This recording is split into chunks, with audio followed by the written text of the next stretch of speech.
નમસ્કાર, સીએનબીસી બજારની આ ખાસ રજૂઆતમાં આપનું સ્વાગત છે. હું છું ચાંદની શુક્લા અને બજેટને હવે ગણતરીના દિવસો બાકી છે ત્યારે હાલના માર્કેટમાં ઘણી બધી આશા અને અપેક્ષા છે આ બજેટ પાસેથી કે કઈ રીતે જાહેરાત થશે, કે આ સેક્ટર પર કેટલી ફાળવણી કરવામાં આવશે અને કઈ બાબતોને ધ્યાનમાં રાખવામાં આવશે, અને એનાથી પણ વધારે મહત્વનું ત્યારબાદ બજારમાં કઈ રીતે રિએક્શન આવશે. કારણ કે આપણે જાણીએ છીએ 1 ફેબ્રુઆરીએ બજેટ અને એ દિવસે ખાસ શનિવાર છે, પરંતુ એક સ્પેશિયલ ટ્રેડિંગ સેશન માર્કેટ પણ આપણા ખુલ્લા રહેતા દેખાશે અને રેગ્યુલર સેશન હશે.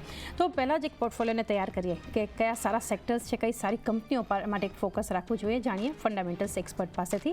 તો આપણી સાથે ઓવરઓલ એક વ્યૂ અને રોકાણની સારી તક ક્યાં બનતી દેખાડી રહી છે. ચર્ચામાં જોડાઈ રહ્યા છે માર્કેટ સ્મિથ ઇન્ડિયાના મયુરેશ જોશી. મયુરેશજી, સ્વાગત છે આપનું, અને સાથે માર્કેટ એક્સપર્ટ જગદીશ ઠક્કર પણ આપણી સાથે જોડાઈ ગયા છે. જગદીશજી, આપનું પણ સ્વાગત છે. મયુરેશજી, એક વ્યૂ સાથે શરૂઆત કરીએ. સૌથી પહેલાં તો બજારને જે એક અપેક્ષા, કારણ કે ઘણી બધી થીમ બજેટ માટે એક અનુમાન બનતું દેખાડી રહ્યું છે. એક ફિસ્કલ કન્સોલિડેશન, કન્ઝમ્પશનને લઈને હોય, કેમિકલ, એક્સપોર્ટ, પાવર, ઘણા બધા સેક્ટર્સ જે આપણે અવારનવાર ચર્ચા કરતા આવ્યા છે અને બજેટ સમયે વધારે હવે એક ફોકસ છે. કઈ રીતે એક એક્સપેક્ટેશન હાલ તમે રાખી રહ્યા છો અહીંયાથી? નહીં, બે વસ્તુ. આઈ થિંક પહેલી વસ્તુ, આઈ થિંક જે બજેટનું એક કોર પર્પઝ હોય in terms of maintaining fiscal roadmap, fiscal prudence, I think will be very much on track for that. I think જે ફિનાન્સ મિનિસ્ટર સાહેબાને કીધું છે 4.9% કદાચ we will be able to achieve that આ વર્ષ માટે. And the target of the glide path target of 4.5%, I think that can be also achievable because revenue growth has been pretty decent, direct and indirect tax ને લઈને. Obviously, I think જે weekly share consumption is gone off the hook. અને ક્યાં ને ક્યાં I think consumption ને પાછું track પર લાવવા માટે I think there have to be some element of budgetary support and outside the budget support as well. The government ને આપવું પડશે, specifically semi-urban areas and rural areas માટે. So I think consumption is one area weakling entire market માટે that probably will remain a little bit soft, at least for the next few months. And the government કેવી રીતે tackle કરશે through budget, whether you're looking at tax cuts expected to come through, or some element in terms of increase of the exemption levels for tax slabs, જેના કારણે discretionary ઇન્કમ્સ salaried ક્લાસમાં વધશે. At the same time, I think anything related to rural incomes, MSP increases as an example, which can be outside the budget as well. The doubling of farm income આપણે સાંભળતા હતા, what measures can probably be adopted. I think this will boost consumption trends and in general help the GDP growth as well, which has probably got pulled down because of a combination of factors including consumption slowdown, private capex, as well as some bits of manufacturing stagnation that we probably see.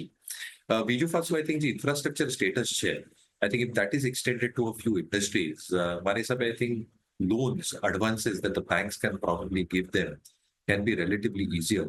અને આટલા માટે મારા હિસાબે I think if these measures are adopted, જે private capex નું એક stagnation છે which is not probably coming through, there can be some amount of kickstart that can probably happen to this angle as well. And last but not the least, મારી હિસાબે I think જે આપણે expectation બાંધીને રાખાય કે I think ઘણા બધા industries ને ઘણા બધા સેક્શન્સ ને ઘણું બધું એક્સપેક્ટેશન હોય from the budget, but not everything can probably come through the budget. સરકાર પાસે I think alternate measures છે outside the budget as well. And because of that, મારી હિસાબે I think a large part of the direction is what the budget can give. But if the direction is pointing towards this, in terms of improvement in consumption, some element of help for industries, trade, commerce, so that private capex can kickstart, મારી હિસાબે I think the market will take that very, very fast. જી હા, તો overall એક આશા budget પાસેથી જે બનતી દેખાડી રહી છે અને એને લઈને એક આ ફોકસ પણ બનતું આપણે જોઈ રહ્યા છીએ. જગદીશજી, આપની પાસેથી પણ જાણીએ, કારણ કે જે અવારનવાર આપણે જાણીએ છીએ કે બજેટ નજીક આવે એટલે ઇન્ફ્રા છે, ઇન્કમ ટેક્સને લઈને કે પછી ફિસ્કલ કન્સોલિડેશન, કન્ઝમ્પશન, ઘણી બધી થીમ પર આપણે ચર્ચા કરીએ છીએ. પરંતુ તમે કઈ રીતે જે છે આ વર્ષ, કારણ કે આ માર્કેટ માટે પણ જે એક શરૂઆત આપણે જોઈ છે, તો ઘણી આશા અને અપેક્ષા એક બજેટ પાસેથી પણ છે. Good afternoon Jani. જે રીતે બજેટ એક 1 ફેબ્રુઆરી 2025ના દિવસે છે, એક તો શનિવાર છે અને તે દિવસે શેર બજાર પણ ચાલુ રહેવાનું છે. આખું તમે જો જુઓ તો જે બજેટની most likely prioritise economic growth છે, વિઝન વિકસિત ભારત 2047, એક ગવર્મેન્ટ ઓફ ઇન્ડિયાનું, એટલે આમ કરો તો આપણા બેલેવેટ પ્રાઇમ મિનિસ્ટરનું એક વિઝન છે. એના પર આખું બજેટ મને એવું લાગે છે કે થોડું ઘણું નિર્ભર ચોક્કસ થશે. એક્સપેક્ટેશન ઘણા છે, ઘણા સેક્ટરો તરફથી છે, અને એક રિવાઇઝ ટેક્સ સ્લેબ્સ ઇન્ટ્રોડ્યુસ થઈ શકે રિડ્યુસ કરે ઇન્ડિવિજ્યુઅલ્સ પર, ખાસ કરીને મિડલ ક્લાસ પર અને થોડું જરા ગ્રેટર કન્ઝમ્પશન સ્પેન્ડિંગ અને ઇન્વેસ્ટમેન્ટની થોડી ઓપોર્ચ્યુનિટીઝ આપે એવું ઘણું છે. તમે જુઓ તો લોકોને ઇન્કમ ટેક્સની અંદર પોતાના સ્લેબ્સ ઘટાડે જેથી આમાં ડિસ્પોઝેબલ ઇન્કમ એ લોકોને આવે, એટલે કે બેઝિક એક્ઝમ્પશન લિમિટ વધારવાની અત્યારે એક પ્રપોઝલ ચોક્કસ દરેક વ્યક્તિ તરફથી છે. એટલે એ અત્યારે એક્ઝિમ્પશન લિમિટ છે એના કરતાં કદાચ 3થી વધારીને 5 લાખ રૂપિયા સુધીની કરે. એટીસી ડિડક્શન્સ કે કેટલા વખતથી એક 1.5 લાખ એટલે એના પર જ છે, એનું કદાચ વધારીને 2 લાખ રૂપિયા કરે. Deduction for interest on home loans એક સૌથી મોટું અગત્યનું છે. સરકાર પણ ઈચ્છે છે કે દરેક વ્યક્તિનું પોતાનું ઘર હોય. સરકાર પોતે પણ એફોર્ડેબલ હાઉસિંગ પ્રોવાઈડ કરે છે. કોર્પોરેટ ટેક્સ ન્યૂ મેન્યુફેક્ચરિંગ કંપનીઝનું એક જે છે અત્યારે એક કંપનીને જે મળે છે રિબેટ અંડર 115 BAB એ 15% કન્સેશન મળે છે, ખાસ કરીને ન્યૂ ડોમેસ્ટિક મેન્યુફેક્ચરિંગ કંપનીઝને. અને એને એટ્રેક્ટિવ વધારે બનાવવા માટે કદાચ એને પણ વધારે કરવું જોઈએ એવું માનવું છે. I mean all these are of course wishful thinking. બીજું કે પ્રોડક્શન લિંક ઇન્સેન્ટિવ જે સરકાર નોર્મલી આપતી રહી છે, એટલે કે ખાસ કરીને જે R&D માટે ગવર્મેન્ટ હંમેશા જે નવા પ્રોડક્શન લિંક ઇન્સેન્ટિવ છે એ નવા રિસર્ચ એન્ડ ડેવલપમેન્ટની એક્ટિવિટીઝ માટે આપતી હોય છે. એમાં કોઈ એડિશનલ ડિડક્શન સરકાર આપે R&D એક્સપેન્ડિચર માટે, એનું કદાચ લોકોને કદાચ ઈચ્છા છે કે એમાં પણ કંઈ આપી શકે. તમે બીજી તરફ ઇનડાયરેક્ટ ટેક્સીસની વાત તમે જુઓ તો ઓટોમોબાઈલ સેક્ટરને ખાસ કરીને જે અત્યારે જે ખાસ જરૂર છે મને એવું લાગે છે, એ સરકારની જે રિસન્ટ પોલિસી આવી, દેર ઇઝ સમ કન્ફ્યુઝન. અત્યારે જે 55th GSTની મીટિંગ થઈ હતી, ફાઇનાન્સ મિનિસ્ટરે એક એડ્રેસ કર્યું હતું regarding GST rate on the new and refurbished electrical vehicles. એટલે આ એક એવું પાસું છે, એટલે ઘણા લોકો એને ઇન્ડસ્ટ્રી લીડર પૂછે છે કે રિડક્શન થવું જોઈએ હાઇબ્રિડ વ્હીકલ્સની અંદર, સિમ્પ્લિફાઈડ ડિફરન્ટ પ્રોસિજર હોવા જોઈએ ફોર EV મેન્યુફેક્ચરર્સ. એ ઘણી બધી વસ્તુ એ લોકોએ કન્સિડર નથી કરી. સરકાર એને બજેટમાં પ્રોવાઈડ કરે. બીજું એક આપણે એ પણ જાણીએ છીએ કે જે સેક્શન 52 છે CGSTનું, એમાં એક TCS એપ્લિકેશન છે ઈ-કોમર્સ માટે, ઓપરેટર માટે, to collect tax upfront about 0.5% of the net value of the taxable supplies. એટલે એનું પણ એક થોડું કન્ફ્યુઝન છે GSTની અંદર. ઓટોમોબિલિટી સેક્ટર તો હંમેશા ઈચ્છતું જ હોય છે કે સરકાર EV ઇન્ફ્રાસ્ટ્રક્ચર ઊભું કરે, કારણ કે ઇલેક્ટ્રિકલ વ્હીકલ્સનું સરકાર ભલે પ્રોત્સાહિત કરતી હોય, પણ જે ચાર્જિંગ સ્ટેશન્સ હોવા જોઈએ એ ચાર્જિંગ સ્ટેશન અત્યારે નથી. અને સરકારે પોતે જે ગ્રીન ટેકનોલોજી છે એને માટે થોડી ટેક્સ ક્રેડિટનું ઇન્ટ્રોડક્શન કરવું જોઈએ અને ક્લાસિફાઈ કરવું જોઈએ ઇન્ફ્રાસ્ટ્રક્ચરને અલગ અલગ રીતે, કે તમે ચીપર ફાઇનાન્સિંગ કોને અવેલેબલ થવું જોઈએ. મેન્યુફેક્ચરિંગ સેક્ટરની પોતાની આશાઓ છે. દરેક હંમેશા મેન્યુફેક્ચરિંગ સેક્ટર તો ઈચ્છે છે કે સરકાર સબસિડીઝ આપે રો મટીરિયલ પર, મશીનરી પર, ટેક્સ બ્રેક્સ પર MSME આપે, સ્ટાર્ટઅપ માટે થોડા ઘણા એ લોકો કોઈક ને કોઈક સવલતો આપે, ફાઇનાન્શિયલ સપોર્ટ કરે ઈ-કોમર્સ પ્લેટફોર્મને, ડિજિટલ ઇન્ફ્રાસ્ટ્રક્ચરને, અને એનાન્સ એક્સપોર્ટ ઇન્સેન્ટિવ્સ આપે. એ ઘણી બધી ઈચ્છા એ લોકોની છે. ઇન્ફ્રાસ્ટ્રક્ચર સેક્ટરને પોતાની ઘણી બધી આશાઓ છે કે એ લોકો ક્રિટિકલ એરિયાના સિગ્નિફિકન્ટ બજેટ એલોકેશનમાં એ લોકો એક્સપોર્ટ કરે, અને સરકાર પોતે જે કેપેક્સનું નોર્મલી એ બજેટ બનાવે છે એ ખર્ચે. ખાસ કરીને જે હાઈવેઝ છે, રોડવેઝ છે, પબ્લિક ટ્રાન્સપોર્ટ સિસ્ટમ છે, એની અંદર સરકાર પોતે કેપેક્સ કરે તો ઘણી નવી કંપનીઓને થાય. સ્ટાર્ટઅપને પોતાની છે, MSMEsને પોતાની છે, લોજિસ્ટિક કંપનીને પોતાની છે. આમ ઇવન મેડિકલ ફિલ્ડને પણ પોતાનું એક નવું એક એક્સપેક્ટેશન બજેટમાંથી કે એ લોકો કસ્ટમ ડ્યુટીઝ જે એસેન્શિયલ મેડિસિન છે એના પર ઘટાડે, અને જે ટાર્ગેટેડ થેરાપી છે એની અંદર એડવાન્સ કેન્સર ટ્રીટમેન્ટના ખાસ કરીને જે ઇક્વિપમેન્ટ પર અત્યારે જે ડ્યુટી વધારે છે એને પણ એ લોકો ઘટાડે, અને રોબોટિક અને રેડિયોથેરાપી મશીન્સ પર બી ડ્યુટી ઘટાડે. રિયલ એસ્ટેટ સેક્ટર બી ઈચ્છે છે કે કંઈ ને કંઈ સરકાર પોતાના જે હોમ બાયર્સ છે એને કોઈક ને કોઈક બેનિફિટ આપે, કારણ કે પ્રોપર્ટીના પ્રાઇસ ધીરે ધીરે એટલા બધા વધી ગયા છે કે સામાન્ય માણસ કે મિડલ ક્લાસને ઘર લેવું એ પણ અત્યારે પોસાતું નથી, અને ઇન્ટરેસ્ટના રેટ ઓછા થતા નથી. આમ તમે જુઓ તો એવું કોઈ સેક્ટર બાકી નથી કે જેને પોતાની કોઈને કોઈ આશા નથી. એટલે કોણ કોનું કેટલી આશા ફૂલફિલ થાય છે, સરકાર પાસે લિમિટેશન ઘણા બધા છે. સરકારને ઘણી બધી વસ્તુ તરફ જોવાનું છે. પણ મને એવું લાગે છે કે આ વખતનું બજેટ ચોક્કસ એક પ્રો ગ્રોથ હશે, અને સરકાર પાસે વિકલ્પ ભલે ગમે એટલા ઓછા હોય ફાઇનાન્સના, અત્યારે જે મયુરેશભાઈએ વાત કરી એ પ્રમાણે, કારણ કે બજેટ ડેફિસિટ એને પણ કંટ્રોલ કરવાની છે to attract the foreign investments. પણ I am sure that this year budget at least મને એવું લાગી રહ્યું છે, my inner feelings is that કે definitely the day on which 1st of February, market will definitely give a thumbs up. Definitely તો એક pro growth budget ઘણા બધા ફેક્ટર્સ જગદીશે અહીંથી જણાવ્યા અને માર્કેટ જે છે ડેફિનેટલી આ બજેટને એક થમ્સ અપ બતાવશે. પરંતુ એ પહેલાં જ્યારે આપણે તૈયારી કરી રહ્યા છીએ ત્યારે મયુરેશજી, કોઈ કંપની અગર ધ્યાનમાં રાખવી હોય અત્યારથી એક પોર્ટફોલિયો વધારે મજબૂત બનાવવા માટે એક બજેટ ફ્રેન્ડલી, તો એ કયો કાઉન્ટર હશે, કઈ કંપની હશે જેના પર તમે અહીંયાથી એક રોકાણની તક જોઈ રહ્યા છો? તો મારા હિસાબે આઈ થિંક હેલ્થકેર સ્પેસ માટે I think there will be some element of provisions made to the budget. And outside the budget also, I think these companies should have a stable earnings growth. So મારા હિસાબે I think healthcare stroke hospital as a space માં જે additional accretion હોય in terms of budgetary allocation, so that they can be incentivized to probably go into the depth of the country. And obviously the asset light model એ લોકો use કરે છે in terms of either managed services in tier 3, tier 4 cities, or have an asset light route where the franchisee or their partner probably ensures that the building is probably made ready. And the expertise જે hospital owners છે એ use કરે in terms of providing therapeutic treatments. તો મારી હિસાબે I think healthcare as a space બહુ interesting લાગી રહ્યું છે સ્ટ્રોક હોસ્પિટલ્સ. એમાં આઈ થિંક જે અમે વોચલિસ્ટ બનાવી રહ્યા છે, I think we are trying to create a watchlist at this point of time, looking at market volatility.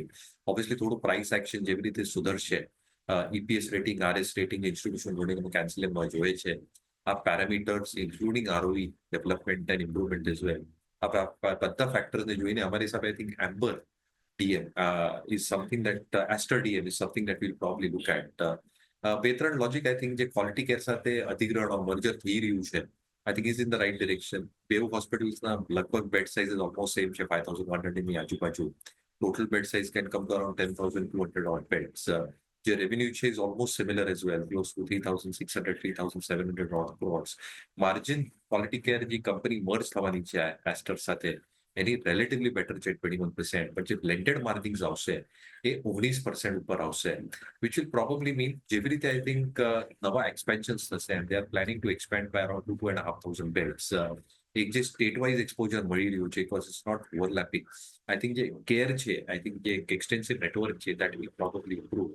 And because ROCs will come to the higher 20-21 odd %, and જે calibrated વેમાં I think increase થશે, balance sheet ઉપર date નથી, which probably then means the valuation મળી રહ્યું છે Aster ને at this point of time in terms of EV to EBITDA, and that valuation itself is tad better compared to what it was pre this merger dynamics taking place.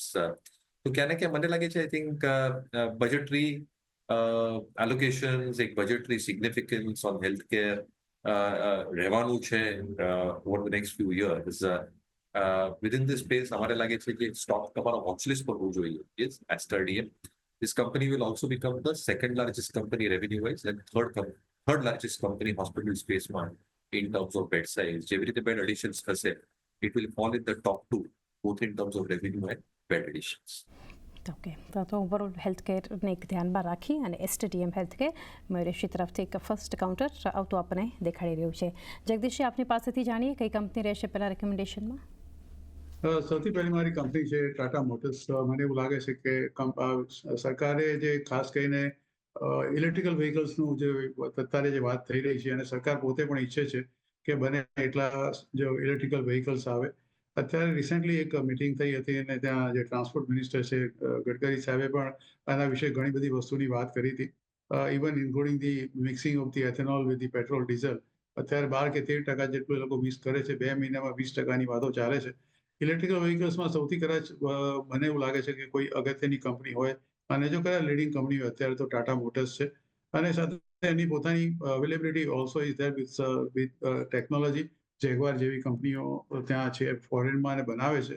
Even ચીનની અંદર પણ અત્યારે લોકો Tata motors બધા પણ કરવાની તૈયારીમાં છે.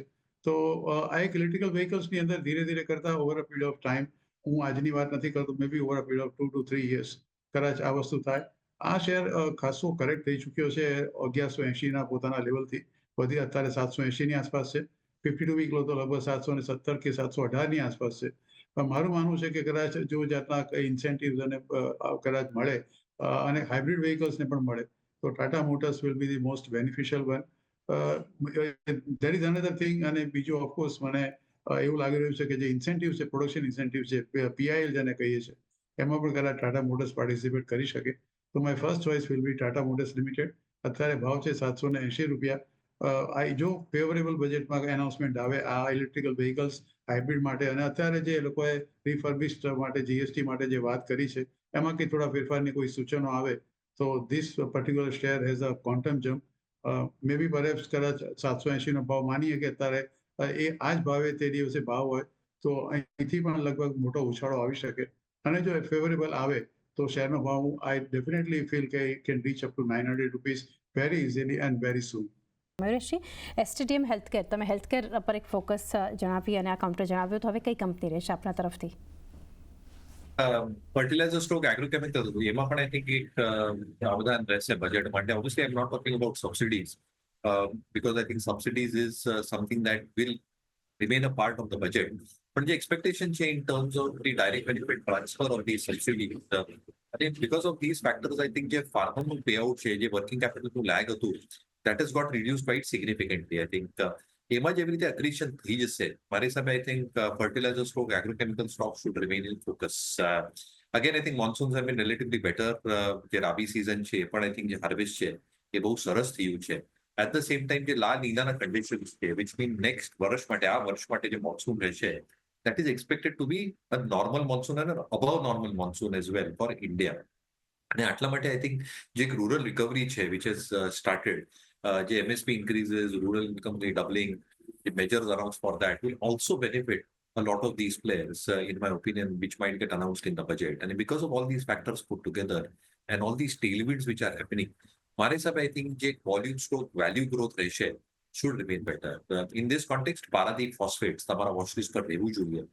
બે ત્રણ વસ્તુ I think જે 3 MMTM ની કેપેસિટી છે પારાદીપમાં અને ગોવામાં સ્પ્લિટ અકોર્ડિંગલી, જે બેકવર્ડ ઇન્ટિગ્રેશન છે પારાદીપના ઓપરેશન્સ માટે, they've got a 3.4 conveyor pipeline that has been put from Paradip port directly to from their port directly to their plant. It reduces the logistics cost quite significantly. At the same time, the backward integration company કરી રહી છે. Phosphoric acid, they're increasing the capacity from 0.5 MMTA to 0.7 MMTPA, and sulfuric acid from 1.4 to 2 MMTPA. આ બધી factors I think by 26 should be completely ready, જેના કારણે backward integration complete થઈ જશે. No dependency in terms of any supplier of any sort. અને આટલા માટે EBITDA માર્જિનનું performance રહ્યું છે સેકન્ડ ક્વાર્ટરમાં, એ યથાવત રહી છે, can improve drastically as we head into the next few years. First half માટે 9.4% હતું compared to first half of last year, which was 3.4%. Balance sheet debt ઓછી થઈ ગયું છે, 0.84 on debt equity basis. Expansions will take 250 crores, but somewhere I think earnings, EPS rating, RS rating, institutional holding cancel and બધી parameters. જી, okay. Paradip phosphates limited આ પસંદગી આપણે જોઈ રહ્યા છીએ. મયુરેશજી તરફથી જગદીશજી, છેલ્લે આપની પાસેથી જાણીએ, બજેટને ધ્યાનમાં રાખીને હવે કઈ કંપની તમે આપશો રેકમેન્ડેશનમાં?